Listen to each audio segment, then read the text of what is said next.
अस्सलाम वालेकुम दोस्तों, आज बात करेंगे हम एक हॉट टॉपिक के बारे में जो इस वक्त चल रहा है और वो बहुत ज़्यादा डिस्कस हो रहा है, ख़ास तौर पर सोशल मीडिया के ऊपर। और ये डिस्कस होना भी चाहिए, उसके पीछे बहुत सारी वजूहात हैं। और मैं सबसे पहले आप ज़रा ये वीडियो देखें और फिर हम बात करते हैं इसके बारे में। आपको बताता हूँ कि उन्होंने ये असल में मसला क्या है। इस मुल्क में सिर्फ चोरी है। इस मुल्क में सिर्फ और सिर्फ चोरी है। इस मुल्क में सिर्फ और सिर्फ रिश्वत चलती है। इस मुल्क में ब्लैक मेलिंग चलती है। इस मुल्क के अंदर कुछ भी सीधा नहीं चलता। इस मुल्क में औरत की कोई जगह भी नहीं है। अगर एक औरत बिजनेस ओनर बन तो आप लोगों ने वीडियो देखी। असल में हुआ ये है कि ये औरत लाहौर के अंदर एक रेस्टोरेंट चला रही हैं अपना, और इनका रेस्टोरेंट बहुत ज़बरदस्त तरीके से चल रहा है। ये एक्टर्स हैं, मैं आपको बताता चलूँ, ये एक्टर्स हैं, लेकिन इन्होंने अब मेरा ख्याल से अपना रुख तब्दील किया है और इन्होंने कहा कि चलो बिज़नेस कर लिया जाए। शायद वो भी काम कर रही हों, पता नहीं है। बहरहाल ये है कि इन्होंने बिज़नेस की तरफ अपने आप को मूव किया है। और यहाँ पर जब इन्होंने बिज़नेस करना शुरू किया, अब वल्लाहु आलम इनके साथ क्या हुआ, क्या सीन हुआ, क्या तरतीब बनी, कोई इन्होंने अपनी वीडियो के अंदर इस तरह की कोई मालूमात हमें नहीं दी है। तो इन्होंने ये कहा है कि भाई मुझे लड़कों की ज़रूरत है और मुझे पठान से लड़कों की ज़रूरत है, मुझे पठान लड़के चाहिए। ये पंजाबी और उर्दू स्पीकिंग वगैरह और बाकी जो है, मुझे इन ये लड़के नहीं चाहिए। क्यों? क्योंकि ये लोग जो है काम सही तरीके से नहीं करते। ये लोग सही तरीके से काम करने वाले लोग नहीं हैं, ये एतबार वाले लोग नहीं हैं। मुझे पठान पर एतबार है। असल में आपको बताता चलूँ इसके बारे में, इनके बारे में ज़रा आपको अगर पता ना हो तो ये जो है, ये एक खटक फैमिली से ताल्लुक़ रखती हैं। ये ख़ुद मतलब पेशावर से ताल्लुक़ रखती हैं। ये फैमिली इनकी खटक है, ये ख़ुद खटक है और ये ख़ुद पठान है मतलब। तो ये अपनी कम्युनिटी को मतलब इस तरह वीडियो में, सोशल मीडिया पे आकर आप वीडियो बनाएं और वीडियो में आकर आप जो है ना तनकीद करें दूसरी ज़बानों को, दूसरे लोगों को, और मतलब कहें कि भाई पंजाबी किसी काम के नहीं है, उर्दू स्पीकिंग किसी काम के नहीं है, मुझे पठान लड़के चाहिए, वो समझदार होते हैं, वो ज़िम्मेदार होते हैं, वो लोग काम सही करते हैं, बाकी जो है वो लोग काम नहीं करते। तो आपने सीधा सीधा एक मतलब कि पंजाबियों और सराइकियों और उर्दू, मतलब जब आपने एक कौम को मुख्तस कर दिया, जब आपने कहा कि मुझे पठान चाहिए, इसके अलावा मुझे किसी पर यकीन नहीं है, इसके अलावा कोई ऐसा नहीं है जो सही तरीके से काम करता हो, इस बात पर इनको सोशल मीडिया पर बहुत ज़्यादा तनकीद का सामना है। बहुत ज़्यादा इनके ऊपर तनकीद की गई, जिसकी वजह से इनका बिज़नेस, अब ये कारोबार कर रही है लाहौर के अंदर। लाहौर में बैठकर, पंजाबियों के गढ़ में बैठकर, पंजाब के अंदर बैठकर ये काम कर रही है, ठीक है।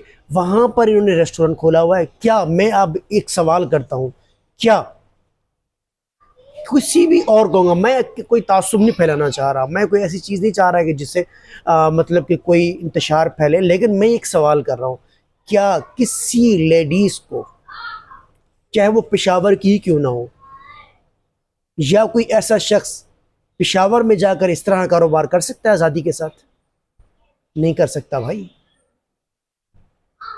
आपको इतनी इज्जत दी हुई है यार, आप एक सुबह के अंदर बैठकर, किसी के घर के अंदर बैठ के आप कारोबार कर रहे हो, उसी घर के लोगों को आप तनकीद का सामना कर रहे हैं, उन्हीं घर के लोगों के ऊपर आप तनकीद कर रहे हैं, उन्हीं घर के लोगों को आप कह रहे हैं कि भाई ये लोग बुरे हैं, ये लोग बुरे हैं, ये लोग एतबार वाले लोग नहीं हैं।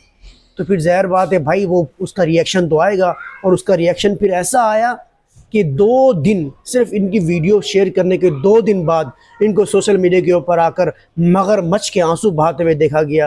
रो रही है, मेरे साथ ज़्यादती हो गई, मेरे साथ जुल्म हो गया, पाकिस्तान के अंदर रिश्वत चलती है, पाकिस्तान के अंदर चोरियाँ डकैतियाँ चलती हैं।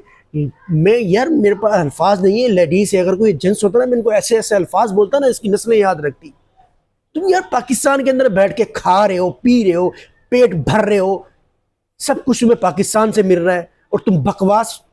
अगर ये तुम्हें किसी ने कुछ कहा है, किसी ने तुम्हें तकलीफ दी है, तो उसको बोलो ना यार। तुम उस एक की वजह से, उन 2 की वजह से पूरे पाकिस्तान की कम्युनिटी को पूरी दुनिया के सामने जलील कर रही हो। तुम्हें शर्म हया ही नहीं है यार, तुम्हारे अंदर शर्म ही नहीं है यार, गैरत ही नहीं है तुम्हारे अंदर। जिस घर से खा रहे हो उस घर के ऊपर तुम बातें कर रही हो। बड़ी घटिया किस्म की ये, मैं कहूँगा, तरबियत है ऐसे इंसान की, जो जिस मुल्क में खा रहा हो, जिस जगह से खा रहा हो, उस जगह के ऊपर तनकीद करे। पहले तुम जिस इलाके में बैठ के अपना रेस्टोरेंट चला रही हो, उनके ऊपर तनकीद कर रही हो, फिर حالانکہ یہ رولز ہیں بھائی، یہ انٹرنیشنل رولز ہیں، اسلامی رولز بھی یہی ہیں کہ اگر آپ کسی بھی جگہ پر کام کرتے ہیں تو وہاں کے لوگوں کا پہلا حق ہوتا ہے، کوئی بھی کاروبار کرتے ہیں وہاں کے لوگوں کا پہلا حق ہوتا ہے، وہ آپ کے کاروبار کے اندر آپ کو جس جگہ پر آپ کاروبار کر رہے ہیں، اگر آپ کو جس طرح کی بھی ہیلپ کی ضرورت ہے، سب سے پہلے آپ کو وہاں کے لوگوں کو موقع دینا چاہیے. یہ رولز ہے پاکستان کا یار، انٹرنیشنل رول ہے یہ. آپ الٹا ان کے اوپر بکواس کر رہی ہیں اور پھر اپنے آپ کو بڑا معصوم ثابت کر رہی ہیں، اور معصوم بھی اس طریقے سے ثابت کر رہی ہیں، الٹا آ کے پاکستان کے اوپر بکواس کیے جا رہی ہیں. آپ کو کیا نہیں دیا پاکستان نے؟ کیا نہیں ملا پاکستان کے اندر آپ کو؟ الٹا پاکستان کے اوپر بکواس کر رہی ہیں، پاکستان کی کمیونٹی کے اوپر بکواس کر رہی ہیں. یہاں چوری ہوتی ہے، یہاں ڈکیتی ہوتی ہے، یہاں پر رشوت چلتی ہے. لعنت ہے تم پر، شرم حیا نہیں ہے تمہارے اندر. تو پھر بڑی معصوم بن کر آ گئی، میں بڑی معصوم ہوں، میرے ساتھ زیادتی ہو گئی ہے، میرے ساتھ ظلم ہو گیا ہے. اور بھائی دیکھو عورت کاروبار کرے، اس کو کاروبار نہیں کرنا دیا جا رہا. بھائی تم اپنا رویہ تو دیکھو اسے تم کر کے آ رہی ہو. پہلے اپنے آپ کو دیکھو کہ آپ کر کے آ رہی ہو. اچھا خاصا آپ کا کاروبار چل رہا تھا. آپ یہ کہہ رہی ہو کہ آپ جس شخص کو گالیاں دے وہ شخص آپ سے آ کر چیز لے کر کھائے، آپ کو فائدہ پہنچائے. بیوقوف ہوگا وہ شخص جو اس طرح کام کرے گا. مطلب یہ ایک شخص میرے سامنے ہے، میں اس کو گالیاں دے رہا ہوں اور پھر میں اس کو کہوں کہ میرے ریسٹورنٹ سے آ کے تم کھانا کھاؤ. ایسی گھٹیا قسم کے ایسے، مطلب یار یہ لوگ سوچتے پتہ نہیں کہاں سے یار. یہ ان کی معصومیت دیکھو ذرا، شکل دیکھو کیسی بنائی ہوئی ہے. ایک تو ویسی ایکٹر ہیں، ایکٹر لوگوں کے لیے مشکل نہیں ہے کسی وقت بھی 2 سیکنڈ کے اندر اپنا حلیہ تبدیل کر لینا، اپنا مطلب کہ پورا ٹاپک ہی چینج کر دینا، اپنے آپ کو معصوم سیکنڈوں کے اندر ثابت کر دینا. رونا دھونا اس سے ختم ہی نہیں ہو رہا یار. عذاب بنایا میں نے سوشل میڈیا کے اوپر، اوپر سے پاکستان کے اوپر اس نے مطلب کہ بکواس کرنی شروع کر دی ہے، گھٹیا قسم کے. اس کا بائیکاٹ کرو، صحیح سے بائیکاٹ کرو، اس وقت تک بائیکاٹ کرو جب تک یہ عورت سرعام آ کر ویڈیو کے اندر معافی نہیں مانگتی. اور اس کو معافی مانگنی چاہیے. اگر یہ معافی نہیں مانگتی، بند کرواؤ اس کا ریسٹورنٹ، اٹھاؤ یہاں سے، اس کو نکالو، جاؤ وہاں پر جا کے جہاں کے تمہیں لوگ چاہیے نا وہیں جا کے تم اپنا کاروبار کرو. امید کرتا ہوں ویڈیو پسند آئے گی. آج کا لیے اتنا ہی، ملتے ہیں انشاءاللہ نیکسٹ ویڈیو میں. اللہ حافظ.